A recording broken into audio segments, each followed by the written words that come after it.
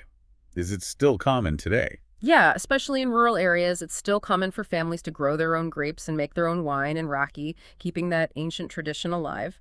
And for beer drinkers, there are popular local brands like Birra Tirana and Birra Stella, and you might see this charmingly old-school thing, buying draft beer in repurposed glass bottles like old Coke bottles straight from the grocery store. I'd love that. Okay, that reminds me. Albanian culture hasn't just given us amazing food and drink, but some incredible global icons across so many fields. It's truly remarkable for a country of its size, especially considering that history of isolation. Let's shine a spotlight on some of these individuals who've really made their mark. Absolutely. Beyond the food and customs, Albania's contribution through its people is significant, often against the odds. We mentioned her at the start, but it's worth repeating. Mother Teresa. Born to Albanian parents in what's now North Macedonia, she's just this towering figure of compassion. Nobel Peace Prize winner, her life's work and her own words capture it beautifully. By blood, I am Albanian. By citizenship, an Indian. By faith, I am a Catholic nun. It shows that global identity rooted in her Albanian heritage. A true inspiration. And the national hero, 𝗕𝗲𝗂𝗂, he seems absolutely central to Albania's identity, right? His story feels almost legendary. He is the national hero.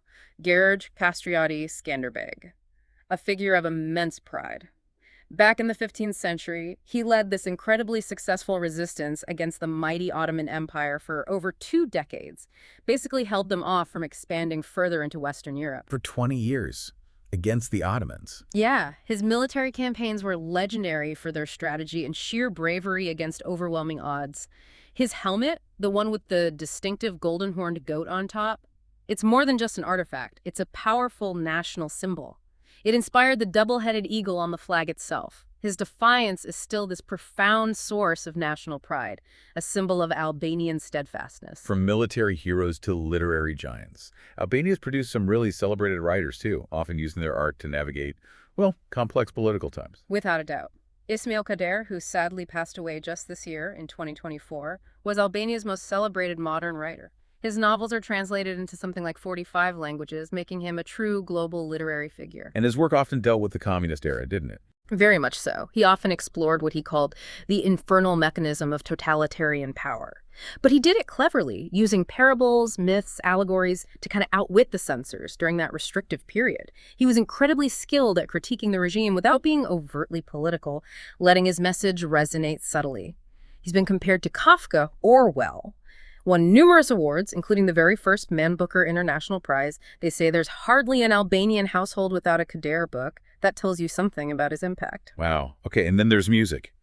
It's truly remarkable how this relatively small nation, once so cut off, has become such a global powerhouse in contemporary music.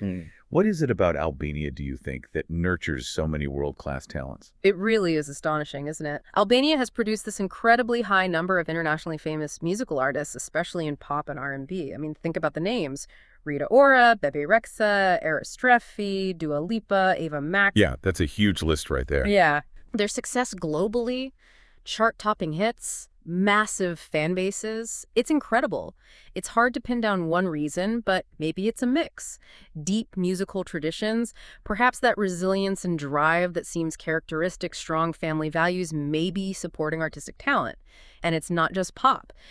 In the really demanding world of opera, you have soprano Erminella Ďaho, sometimes called the world's most acclaimed soprano for her passionate performances. And tenor Samir Pirgu, who was a Grammy nominee back in 2017, it just shows the sheer breadth of talent. That is a seriously impressive lineup for a country its size, spanning centuries and genres, and bringing it right up to the modern day. There's even an Albanian figure at the absolute forefront of artificial intelligence shaping our tech future. Absolutely. Mira Murati, she's the Chief Technology Officer of OpenAI, an Albanian-American engineer who played a huge role in developing these groundbreaking AI services we all hear about now, ChatGPT, Codex, DL. OpenAI CTO, that's huge. It is. Her influence is so significant that the Albanian Prime Minister, 𝗕𝗲𝗏, has actually announced plans for collaboration between the government and OpenAI. They want to use AI to help streamline legal processes, for example, making government services more efficient, especially in aligning Albanian laws with EU regulations. It just shows how Albanians are not just watching, but actively contributing right at the cutting edge of tech and governance. From literary giants to tech innovators. Mm-hmm. The Albanian people really are remarkable. Okay, let's broaden out now and explore the wider tapestry of Albanian culture, its unique expressions in art, music, daily traditions that really set it apart. Yeah, Albanian culture is deeply connected to its national symbols, which carry so much history and emotion. We talked about the double-headed eagle on the flag and coat of arms. It's not just a design, it's crowned with Skanderbeg's helmet with that goat horn emblem symbolizing bravery, strength, fortitude, sacrifice, reflecting centuries of history and resistance. The national motto, "You Albania, give me honor, give me the name Albanian," that's from their national poet named for Sherry. And the national anthem, 𝗕𝗲𝗂𝗂𝗂𝗧, hymn to the flag. They all reinforce this proud, resilient identity. And the traditional clothing. That also seems to tell a story, reflecting different regions and ancient roots. It really does. Traditional Albanian clothing is incredibly rich and diverse. You see clear differences, especially between the northern 𝗕g and southern 𝗏𝗏 Albanians, reflecting their different histories and lifestyles. 𝗕g men, for example, traditionally wear the 𝗕𝗲, this unique, white, dome-shaped wool hat. It's thought to have ancient Illyrian origins, directly connecting them back. Okay. 𝗏𝗏 men, on the other hand, are known for the fustanella, that pleated, kilt-like garment. It's recognized as a national costume. You often see it in folk dances. But maybe the most culturally significant and visually striking is the 𝗕𝗏𝗂𝗓. 𝗕𝗏𝗂𝗓, what's that? It's this ancient, heavy, bell-shaped, skirt-like garment worn by 𝗕g women in the north. Its design is incredibly intricate, often embroidered with traditional symbols, and making one involves multiple complex stages. It's so culturally important, so unique, that it's actually inscribed on the UNESCO Intangible Cultural Heritage List. Wow. UNESCO listed. That's serious recognition. It is. It speaks to its deep roots, the craftsmanship, and its enduring cultural value. And Albanian music. Yeah. How does that reflect this regional diversity? What's the unique sound? Albanian music is incredibly diverse, mirroring that north-south divide beautifully. The northern 𝗕gs are known for their rugged, heroic, epic poetry, often sung by men, accompanied by traditional instruments like the lahuta, that's a one-stringed bowed instrument, the 𝗵, which is a big tambourine, the 𝗵𝗔𝗓𝗓, a two-stringed plucked instrument, and the 𝗬𝒻𝒻𝒻, a type of double clarinet. It's a powerful, often dramatic sound, evoking the history and the mountains. Right, very epic sounding. And the South. In striking contrast, the southern 𝗏𝗏s have a softer, gentler tradition, most famously their polyphonic singing. This involves multiple independent vocal lines weaving together in harmony. It's hauntingly beautiful. And this Albanian ISO polyphony from the south is also recognized by UNESCO as intangible cultural heritage. 2 UNESCO listings for music and clothing. That's impressive. It really highlights the unique cultural depth. And beyond these deep folk traditions, there's the annual 𝗬𝗏 𝗖𝗓𝗔 song contest. It's a huge national event, very competitive.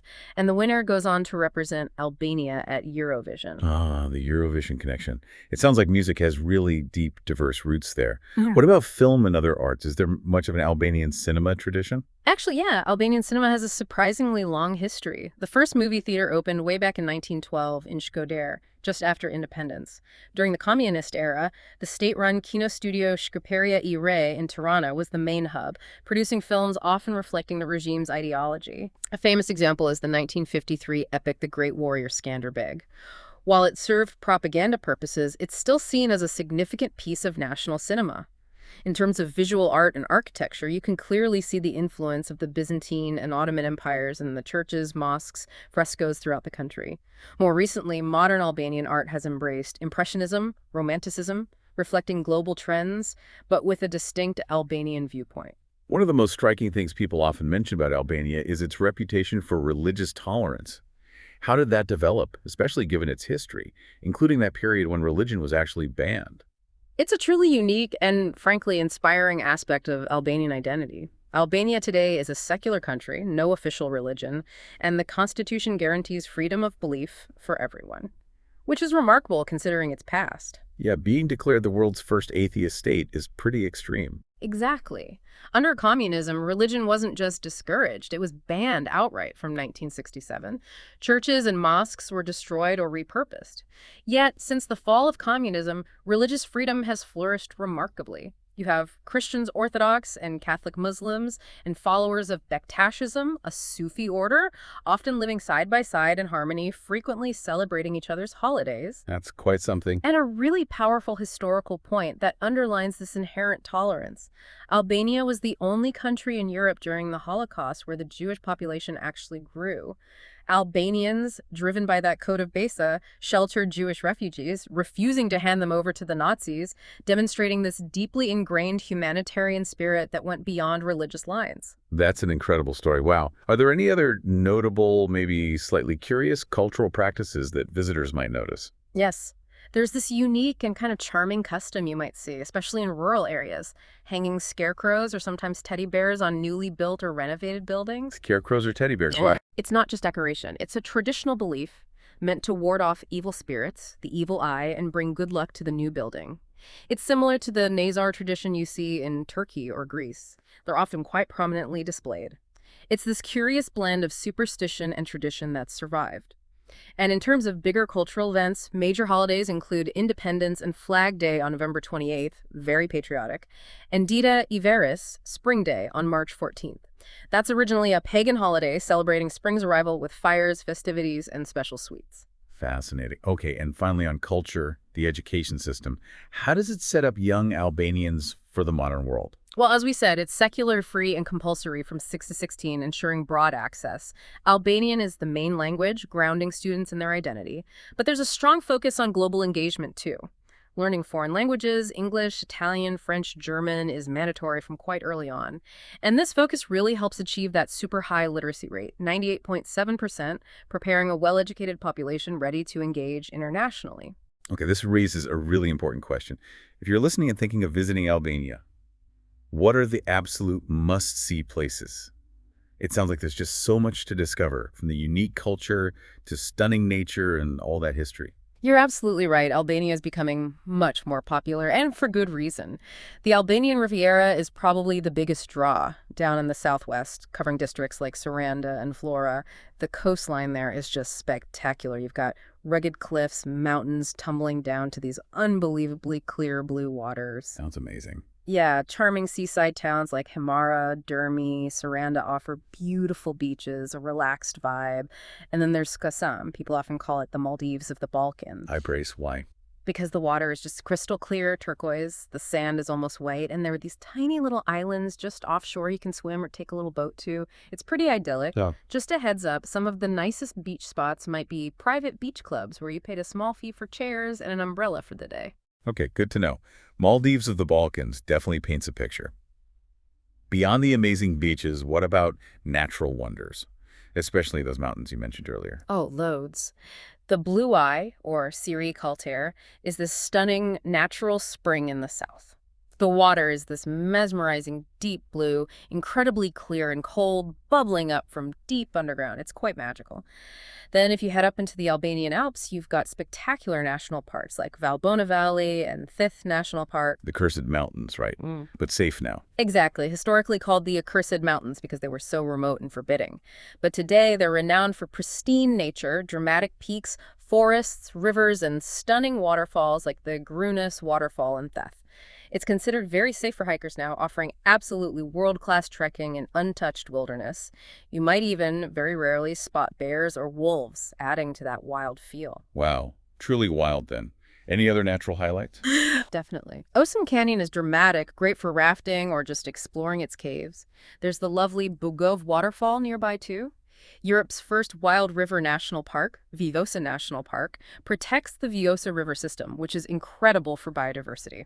𝗣𝗲 National Park offers those breathtaking coastal views from the mountains that drive over the 𝗣𝗲 Pass is iconic. Plus, marine parks like 𝗕𝗲𝗂𝗃 for sea caves and pristine beaches, and 𝗕𝗵𝟑𝟂 𝗵𝗏 National Park with its huge lagoon, a vital spot for the endangered Dalmatian pelican. Okay, so paradise for nature lovers. What about history buffs and those who love exploring ancient cities? Albania seems packed with UNESCO sites and archaeological gems. It absolutely is. A treasure trove spanning millennia. Tirana, the capital, is a must. Explore Skanderbeg Square, surrounded by historic buildings. And for a really unique dive into recent history, visit Bunkart 1 and Bunkart 2. These are those massive converted anti-nuclear bunkers, now fascinating museums about the communist era and Hoxha's paranoia. You can also take the 𝗕𝗲ecie Express cable car up the mountain for amazing panoramic views of the city. And I remember hearing about a city of 1,000 windows. Sounds incredibly picturesque. That's Berat, a UNESCO World Heritage Site since 2008. It's famous for its stunning Ottoman-era white houses that seem to climb up the hillside, tier upon tier, with all those windows looking out, hence the nickname. It's like a white stone wedding cake.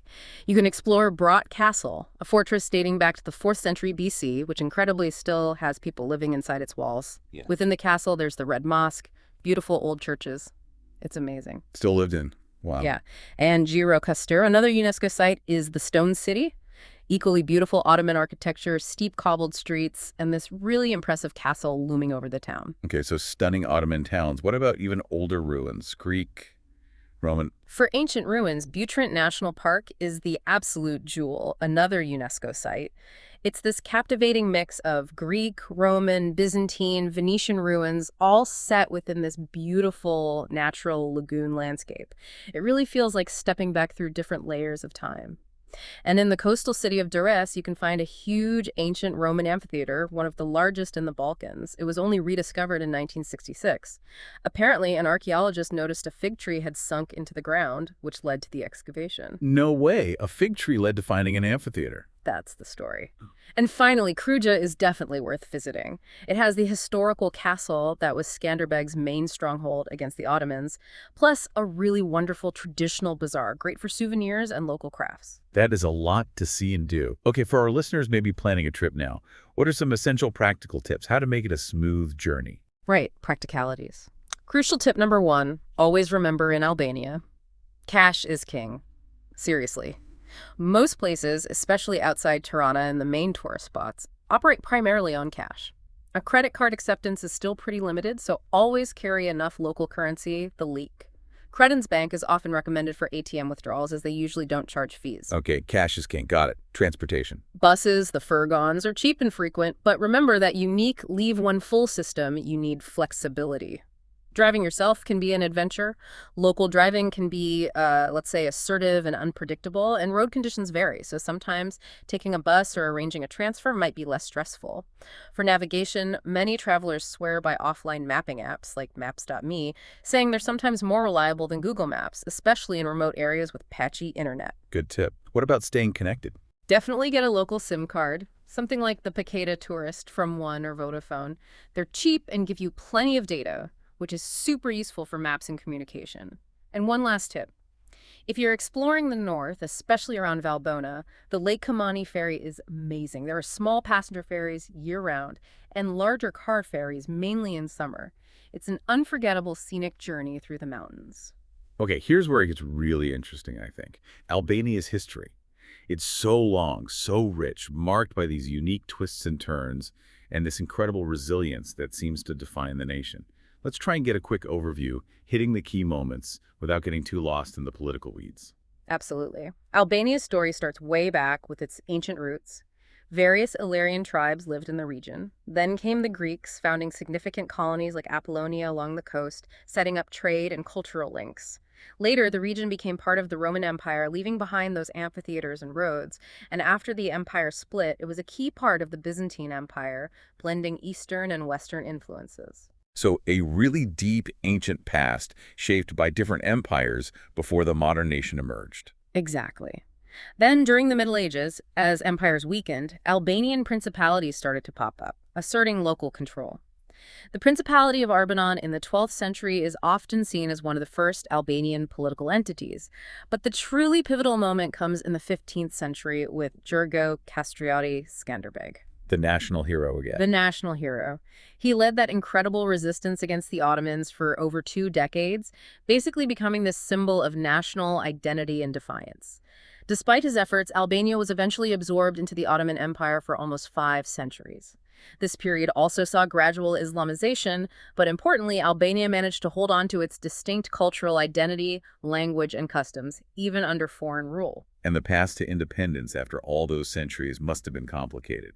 It was long and challenging. Albania finally declared independence in 1912, but that kicked off a really turbulent 20th century. There were shifting governments, a brief monarchy, occupations during both world wars, all leading eventually to that defining and often brutal communist era under 𝗕𝗲𝗂𝗃𝗂𝗃. Right, this period of extreme isolation. It feels unique in 20th century history. It really was. From 46 to 91, Hoxha's regime was just defined by extreme authoritarianism and this unprecedented self-imposed isolation, key policies. Religion was completely banned. Albania was declared the world's first atheist state. Practicing any religion could get you into serious trouble. Wow. Travel restrictions were draconian, almost impossible for citizens to leave. Private property was abolished. Everything was collectivized. And that statistic about cars is mind-blowing. Until 1991, only about 3,000 cars for 3 million people, mostly reserved for party officials. And of course, this was when those hundreds of thousands of military bunkers were built, the physical embodiment of his paranoia, this Fortress Albania idea. Such intense control. But despite the repression, did the regime achieve anything positive? Any modernization or advancements? It's a complex legacy, for sure. Despite the awful repression and isolation, they did push through significant modernization, especially early on. Rapid Soviet-style industrialization transformed a largely farming society. They built a basic but functional railway system. Education and healthcare were massively expanded, bringing literacy and basic medicine to remote areas for the first time. And, interestingly, they made significant strides in women's rights literacy programs, getting women into the workforce, challenging traditional norms, albeit within that totalitarian system. So yes, harsh control, but also profound societal change in some ways. And after 4 decades of that, communism finally fell. What was that transition like? It must have been incredibly tough. It was incredibly difficult, often chaotic. The fall of communism in 1991 led to this massive exodus. People were just desperate for freedom and opportunity after being locked away for so long.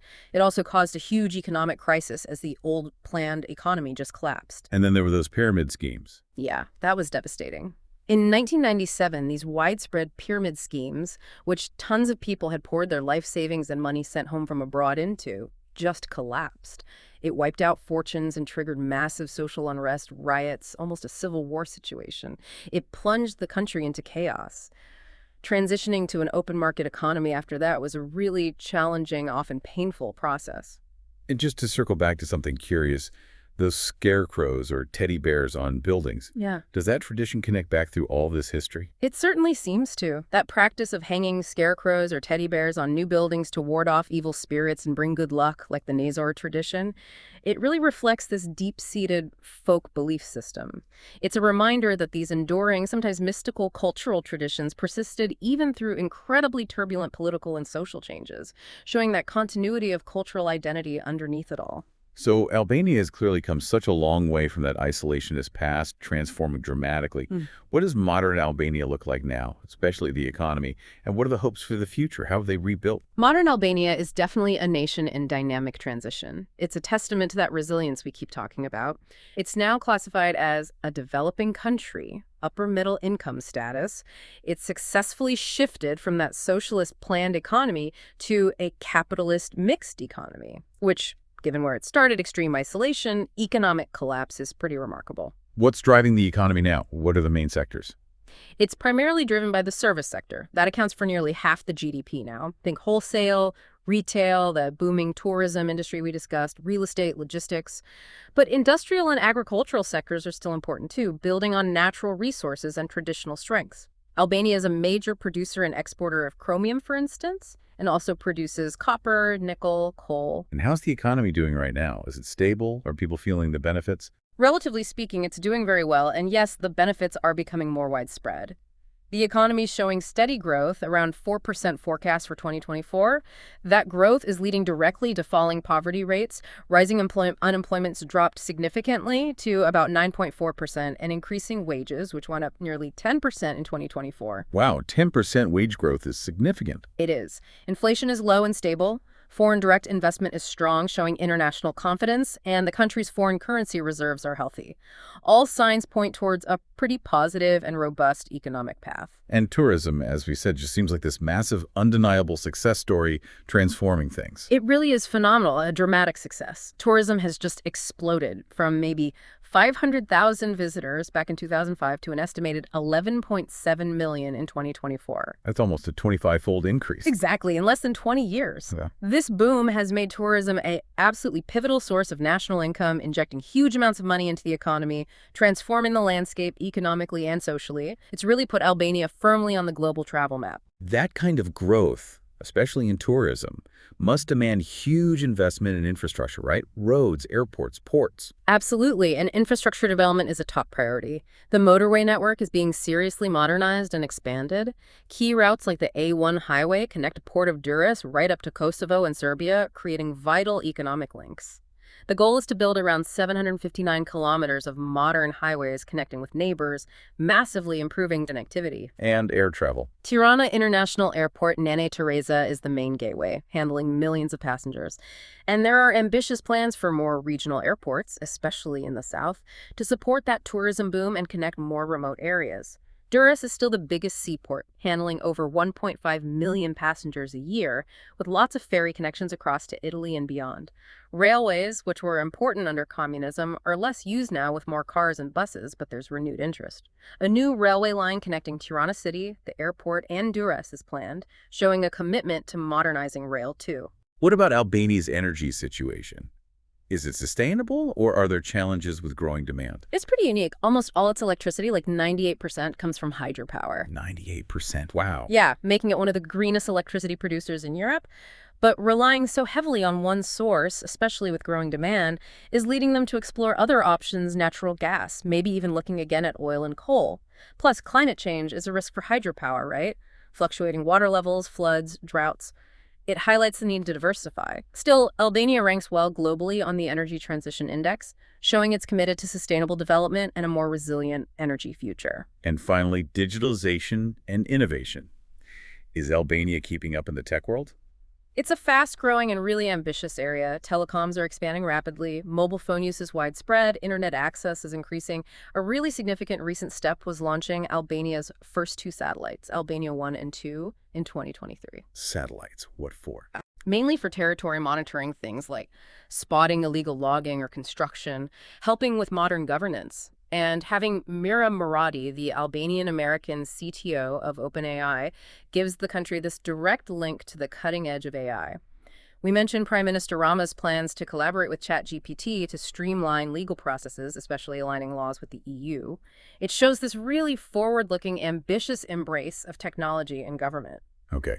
Every country faces challenges, of course. And Albania, despite all this progress and unique spirit, is no different. But what's truly inspiring seems to be the hopes and the resilience of the people in tackling these. Let's touch on the tougher side, but keep that balanced perspective. Absolutely essential for a true picture. Despite the impressive strides, Albania does still face economic vulnerabilities. Things like limited administrative capacity can sometimes slow down reforms. Income levels are rising, but still lower than Western Europe. The economy relies quite a bit on remittances, money sent home from Albanians working abroad, which makes it a bit vulnerable to global economic shifts. Right. Issues like patchy infrastructure in some areas, a banking system that's still developing, maybe incomplete investment laws. These can still deter some really large-scale foreign investment, although it's improving steadily.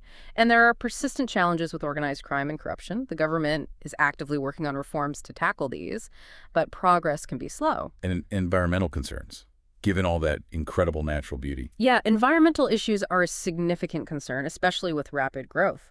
Air and water pollution, particularly around cities and industrial zones.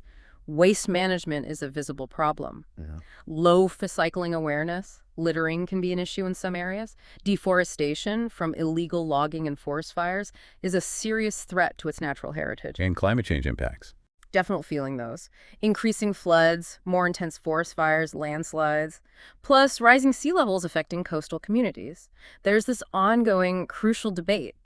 How do you balance nature conservation with needed economic development? Like those controversial plans for new airports in previously protected areas, it's a really delicate balance they're trying to strike. You mentioned social aspects earlier, too, like the isolation in some northern regions. What are the challenges there? Right. While tourist safety is generally high, in those isolated northern areas, young people, even if well-educated, can still lack good future prospects locally because there's just not much industry or infrastructure. This can lead to people moving to cities or seeking work abroad. And traditional gender roles, while definitely evolving, still play a more significant part in society outside the main urban centers. And for travelers, yeah, remember, the driving can be challenging, and the need to carry cash everywhere is still a practical hurdle. Okay, so those are some real challenges Albania is navigating. But what truly gives Albanians hope? What are they most proud of? What fuels that resilience we keep mentioning? There's an immense sense of hope and profound national pride driving the country forward. Probably the biggest aspiration is EU accession. Albania is an official candidate. Talks are ongoing. This isn't just politics. It reflects this deep national desire for reform, modernizing the economy, strengthening democracy, aligning with European standards. It's a powerful vision. And the economy itself provides hope. Definitely. That strong economic trajectory, sustained growth, falling poverty, rising employment. It shows things are moving in the right direction despite the hurdles. There's also a real environmental commitment despite the challenges. Albania is active in international biodiversity agreements, pledged significant emission reductions, aiming for net zero by 2050. It shows a commitment to sustainable development. And that technological ambition seems key too. Yeah, that technological ambition, launching satellites, planning AI collaboration with OpenAI, it demonstrates this forward-looking approach to tech and governance. They're not just catching up, they're looking ahead. It sounds like their unique cultural identity is a really powerful source of strength. It absolutely is. That deep pride in their unique cultural heritage, the UNESCO-listed music and clothing, 𝗘𝗲𝗄's literature, all those global music stars, it fuels a really strong national identity. And that unparalleled hospitality, 𝗤𝗄, the welcome shown to visitors, that remains a source of immense pride and a key reason so many people just fall in love with the country. And finally, just the sheer natural beauty, the untouched mountains, the stunning coastlines, the national parks, that's a powerful asset and a deep source of national pride. They know how beautiful their country is. Wow. We have taken a truly comprehensive deep dive into Albania today, and I just found it absolutely captivating. You know, from the city of 1,000 windows to the Maldives of the Balkans, those incredible bunkers. It's just a country of constant surprises and this profound resilience. For me, I think the most striking thing is that fundamental sense of hospitality, that 𝗤𝗄, and how it really seems to shape the entire experience for visitors. It honestly makes me want to book a flight right now and go see it for myself. It really is a country of profound contrast, isn't it? This vibrant tapestry, woven with ancient traditions, a turbulent history, and just remarkable resilience. It's a place where, yeah, the shadows of the past coexist with these bright hopes for the future, where traditional values thrive right alongside modern ambitions, and where that human spirit of welcome and perseverance just shines through. It's a powerful reminder, I think, that even where there are challenges or historical difficulties, there's always this abundance of good, of beauty, of human spirit We really evolve in our understanding when we can see that duality, when we can appreciate the brighter side and not just write off a place or people based on old stereotypes. Albania truly embodies that spirit of an untouched, beautifully raw destination that is actively and with enormous pride shaping its own future. Incredible. And for you, our listener, we really hope you found this deep dive into Albania as fascinating and enlightening as we did. Are you from Albania? Or maybe you visited this incredible country. What stands out to you about it? We'd love to hear your thoughts and experiences, so please share them with us in the comments below. Yeah, please do. If you enjoyed this deep dive, please take a moment to like this video, subscribe to our channel, and maybe share it with someone else who loves learning about unique places and expanding their worldview. It really helps us reach more curious minds and share these amazing stories. Thank you so much for joining us on The Deep Dives, and we look forward to exploring another fascinating topic with you next time.